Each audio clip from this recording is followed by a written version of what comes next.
இலங்கையில் இப்போது பெட்ரோல் வழங்குகிற முறை கியூஆர் முறையில் நடைபெற்றுக் கொண்டிருப்பது அனைவரும் அறிந்தது.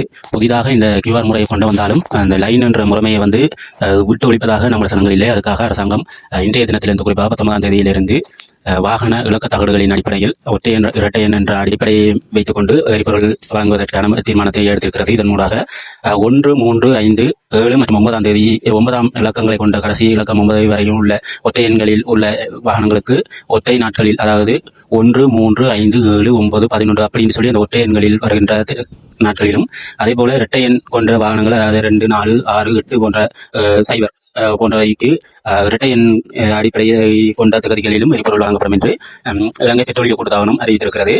எனவே நீங்கள் உங்களுடைய இலக்க தகடுகளின் அடிப்படையில் வரிசைகளுக்கு போய் நிலுங்கள். தேவையில்லாமல் ஒற்றை எண் இலக்கத்தினை கொண்டவர்கள் இரட்டை எண் நாட்களிலோ அல்லது இரட்டை எண் இலக்க தகடுகளை கொண்டவர்கள் ஒற்றை நாட்களிலோ சென்று வீணான அசௌகரியங்களை மேற்கொள்ளாமல் உங்களுக்குரிய நாட்களில் சென்று எரிபொருள்களை பெற்றுக் கொள்வதற்காக இந்த நடவடிக்கை மேற்கொள்ளப்பட்டிருக்கிறது. சில பேருக்கு இந்த கியூஆர் முறைமை இன்னும் சிக்கலாக இருக்கிறது. அதுவும் வருங்காலங்களில் நிவர்த்தி செய்யப்படும் என்று அறிவிக்கப்பட்டிருக்கிறது. எனவே இந்த தகவலினூடாக தங்களது எரிபொருட்களை பெற்றுக் கொள்ளுமாறு பெட்ரோலிய கூட்டுத்தாபனம்